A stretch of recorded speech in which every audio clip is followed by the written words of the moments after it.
നീ ഇറങ്ങണം. നീ ഇറങ്ങിയാലേ വല്ലതൊക്കെ നടക്കൂ. നാരായണിമംഗലം നാരായണൻ ആരാണെന്നാ നിന്റെ വിചാരം? അവൻ കലക്കാൻ പോണ കലക്ക് കണ്ടോ? 22 വയസ്സിൽ സഹപാഠിയുടെ നഗ്ന വീഡിയോ എടുത്ത് പ്രചരിപ്പിക്കുകയും ആൺകുട്ടികളോട് താമസിക്കുകയും ചെയ്തതിന് ചൈനയിൽ നിന്ന് പുറത്താക്കിയ ഒരു വ്യക്തിയാണ്. ഇന്ത്യയിൽ എന്ത് പ്രസക്തി? എന്ത് പ്രസക്തി എന്ന് ഇന്ത്യയിൽ എന്ത് പ്രസക്തി എന്ന് ചോദിച്ചാൽ എന്ത് മാഡത്തിന്റെ അച്ഛനെതിരെ വ്യാജ പരാതിയല്ലല്ലോ.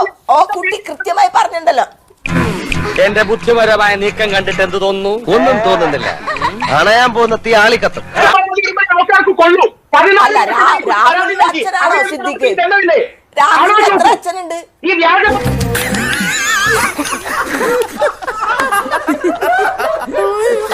ഒരു പൊതുപ്രവർത്തനം പരസ്യമായി അധിക്ഷേപിക്കരുത്. പിടിവിട. അല്ല ദിലീപ് അച്ഛൻ, സിദ്ദിഖ് അച്ഛൻ, മുകേഷ് അച്ഛൻ. എന്റെ അമ്മയെ നാട്ടിച്ച് ഔദ്യോഗികമായി കണ്ടെത്തി ആ നാട്ടിൽ നിന്ന് പുറത്താക്കിയത് പറഞ്ഞു കഴിഞ്ഞാൽ ഞാൻ സ്ത്രീ വിരോധിയാവൂ. എന്തൊരു കഷ്ടമാണ്. ഞാൻ ഈ പറഞ്ഞത് ഞാൻ ഉണ്ടാക്കിയ പരാതിയൊന്നുമല്ലോ. ഒരു ഫാക്ട് ഫൈൻഡിംഗ് കമ്മീഷൻ നടത്തിയ കാര്യമല്ലേ. ഒരു രാജ്യത്തു നിന്ന് പുറത്താക്കിയ വ്യക്തിയാണ്. ചൈന രാജ്യത്തു നിന്ന് ഈ വ്യക്തിയെ പുറത്താക്കിയതാണ്. രോമാഞ്ചം കൊണ്ട് വിറച്ചു പോയതാ സാറേ. അത്രേ ഉള്ളൂ. നിങ്ങളൊരു സംഭവം കേട്ടോ സാറേ.